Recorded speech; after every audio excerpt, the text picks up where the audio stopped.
The Golden State Warriors enter the 2025-2026 season with as much intrigue as uncertainty. Less than 2 weeks away from training camp, a cloud of questions hovers over San Francisco. On the surface, this looks like a team still boasting Stephen Curry, one of the greatest shooters the game has ever seen. They also traded for Jimmy Butler back in February, adding toughness, experience, and a battle-hardened mentality. Yet, for every step forward, there appears to be another step back. Butler's honeymoon period with the Warriors is already over, and the Jonathan Kuminga contract stalemate has turned what should be a smooth preseason into a complicated mess. The Jimmy Butler situation is both fascinating and worrisome. He came to Golden State knowing that his role would be as Curry's sidekick, the Robin to Steph's Batman, as Butler himself put it. The idea was clear. Ensure that at least one of the two stars was always on the floor, protecting Curry from carrying the full weight at 37 years old. On paper, it was a brilliant move. Butler thrives on responsibility, and the Warriors saw in him the perfect player to guide the second unit. But here we are, before training camp has even tipped off, and cracks are starting to show. Butler has been vocal about wanting clarity. He wants to know what the bench unit will look like, and more importantly, whether Kuminga will even be part of it. His concern isn't unfounded. Without Kuminga signed, Golden State can't run full practices, can't test rotations, and can't build the chemistry they desperately need before the grind of an 82-game season. Jonathan Kuminga's free agency drama is now the elephant in the room. His situation has dragged on far longer than the Warriors anticipated. Fans expected the deal to be wrapped up in July or August, but here we are in September, and the ink is still missing from the paper. The holdup has consequences that ripple across the roster. It's not just about Kuminga himself, it's about the domino effect on others. DeAnthony Melton and Seth Curry are both widely expected to join, but their signings are being held up until Kuminga's contract is finalized. That means the Warriors effectively have just 9 players under contract, half a roster at best. In a league where continuity and preparation are everything, this delay is borderline catastrophic. From a basketball perspective, Kuminga is not a player you can just wait on, without consequences.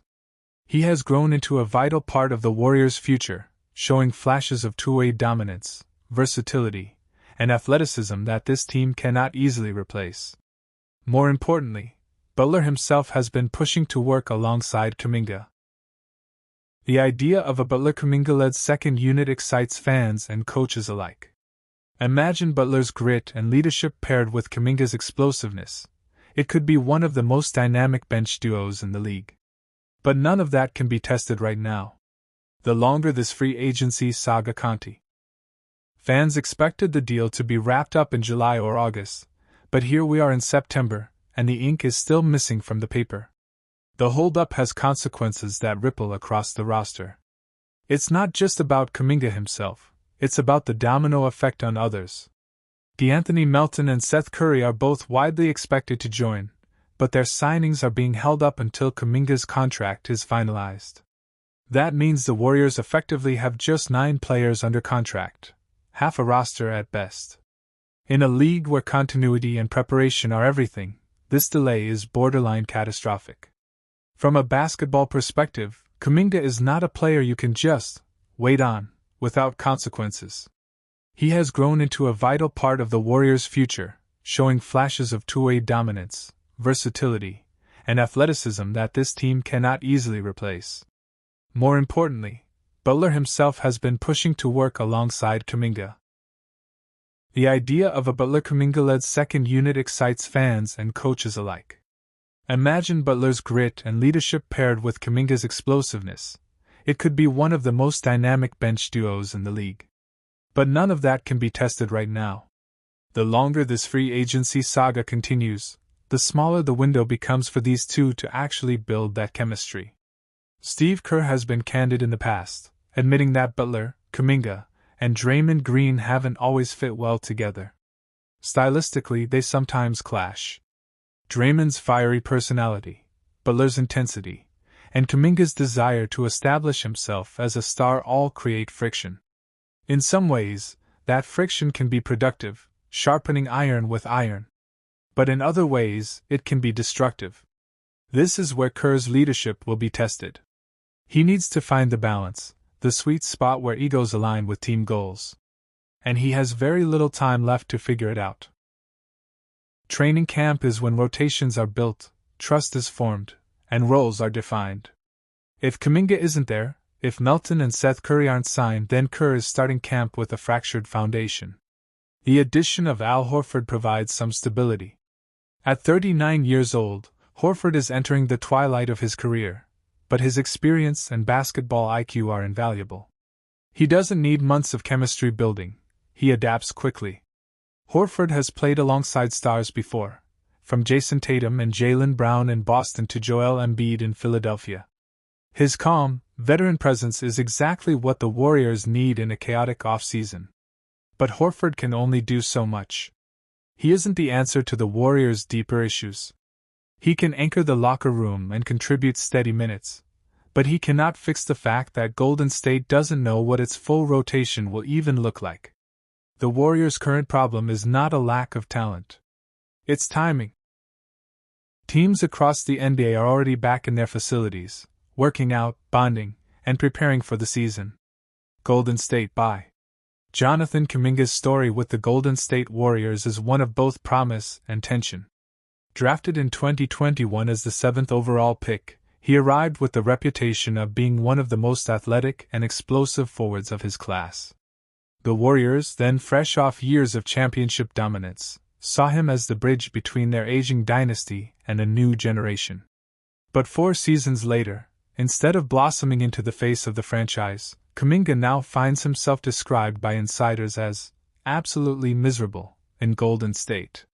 His frustrations with limited playing time, inconsistent trust from the coaching staff, and stalled contract negotiations have brought the relationship to a breaking point.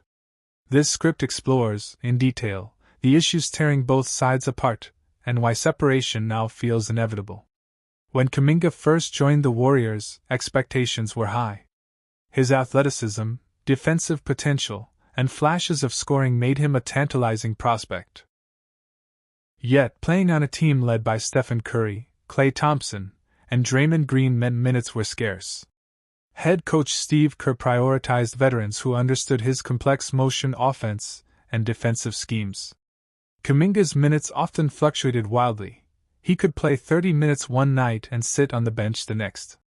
For a young player trying to build confidence, this inconsistency became a major source of frustration. Still, he accepted his role early on, believing patience would pay off. But as the seasons rolled by, the patience began to wear thin. Despite these struggles, Kuminga delivered undeniable moments of brilliance. During the 2024-25 regular season, he averaged 15.3 points, 4.6 rebounds, and 2.2 assists in about 47 games, even after missing 2 months with an ankle injury. In the playoffs, when Stephen Curry was sidelined with injury, Kuminga stepped up in a big way. Against the Minnesota Timberwolves, he averaged nearly 21 points per game over a crucial 5-game stretch. These performances showcased his ability to shine under pressure and fueled his belief that he deserved a larger role. To him, those flashes weren't anomalies, they were proof he was ready to be a cornerstone player. To the Warriors' coaching staff, however, they were still glimpses rather than consistent production. As reports surfaced in summer 2025, the word miserable quickly spread across headlines. Sources close to the player revealed Kuminga felt trapped in Golden State's system. He wanted to play freely, to be trusted as a star, but instead felt like an afterthought behind veterans. For a competitor with ambitions of becoming a multiple-time All-Star, riding the bench in key playoff games was more than frustrating, it was humiliating. The label of being absolutely miserable captured not only his emotions but also the growing sense that this relationship was nearing collapse. The tension boiled over into contract talks. Entering restricted free agency, Kuminga became the focus of Golden State's off-season. The Warriors, wary of luxury tax penalties, offered deals they considered fair. One proposal was a 3-year, $75.2 million contract with a team option on the final year. Another earlier offer had been 2 years for $45 million. On paper, these looked like lucrative deals. But for Kuminga, the fine print mattered more than the numbers. He wanted a player option, granting him the power to decide his future. He wanted protections against being traded without his consent. He wanted to feel like a valued piece, not just a tradable asset. His rejection of these deals sent a strong message: control mattered more than security. The standoff introduced a risky but bold option: the qualifying offer. By accepting a 1-year, $7.9 million contract, Kuminga could play out the 2025-26 season and become an unrestricted free agent in 2026. This would free him from the Warriors' control entirely, giving him the chance to test the open market. But the gamble is dangerous. One injury, one per season, or another year of limited minutes could tank his value. Still, the fact that Kuminga and his camp are seriously considering this option shows the depth of his dissatisfaction. He would rather risk millions than feel trapped in a situation where he has no voice. From the Warriors' perspective, their caution is understandable. Kuminga's talent is unquestioned, but his consistency is not. His perimeter shooting remains streaky. His defensive focus sometimes lapses. His fit within Kerr's motion offense, which thrives on spacing and ball movement, is still imperfect. For an organization that has built its dynasty on trust, sacrifice, and cohesion, giving Kuminga star-level control feels like a gamble. Financially, the Warriors are also stretched thin. With Curry and Green still on large contracts and ownership wary of luxury tax costs, handing Kuminga a deal with full player control could cripple their flexibility. To them, their offers reflect both respect for his talent and a safeguard for the team's future. Inside the locker room, the situation has not gone unnoticed. Reports suggest veterans, including newly acquired Jimmy Butler, have urged management to resolve the issue before training camp. Chemistry has always been a hallmark of the Warriors' success, and dragging contract drama into the season risks disrupting that. Younger players watch closely, seeing how the franchise treats one of their own. Veterans, meanwhile, worry about distractions pulling focus from their championship goals. The tension is real, and it could set the tone for the entire season. Other teams are circling. The Phoenix Suns and Sacramento Kings have expressed interest, and rival front offices are monitoring the standoff closely. A sign-and-trade could provide Golden State with assets while giving Kuminga a fresh start. However, the Warriors have already rejected some offers they deemed unworthy, refusing to take back undesirable contracts or low-value draft picks. The dilemma is clear: trade him too soon and risk losing a future star for cheap, or hold on too long and risk losing him for nothing. For Kuminga, the stakes couldn't be higher. If he bets on himself and wins, he could sign a massive contract next summer with a team that believes in him. He could finally secure the role he craves and fulfill his all-star ambitions. But if he miscalculates, if injuries strike again, or if Kerr limits his role, he risks losing tens of millions in guaranteed money. The decision reflects both his confidence and his desperation. It is a bet not just on his talent, but on his ability to break free from a system that has held him back. Golden State also faces massive risks. Letting Kuminga walk for nothing would be a devastating blow to their future. Trading him for pennies on the dollar would be equally painful. But overcommitting financially could lock them into a contract they regret.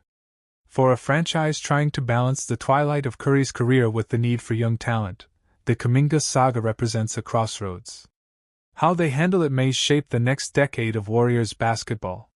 Several paths remain open. 1. A compromise contract with both team and player options, giving each side some security and some control. 2. Kuminga accepts the qualifying offer, betting on himself and bracing for one last year in Golden State. 3. A blockbuster trade that sends him to a team willing to build around him, reshaping the Warriors' roster in the process. 4. A last-minute reconciliation where both sides agree to move forward and commit to each other long-term. Each path carries consequences, and none guarantees happiness for all involved. The Kuminga Warriors standoff is not just about one player. It reflects broader trends in the NBA, where young stars increasingly demand control earlier in their careers, and where teams must weigh potential against financial risk. It shows the tension between veteran-driven dynasties and the impatience of emerging talent. It highlights how contract structures, team options, player options, restricted free agency, can either build trust or sow division. In many ways, Kuminga's situation is a case study in the modern NBA's power struggle between players and franchises.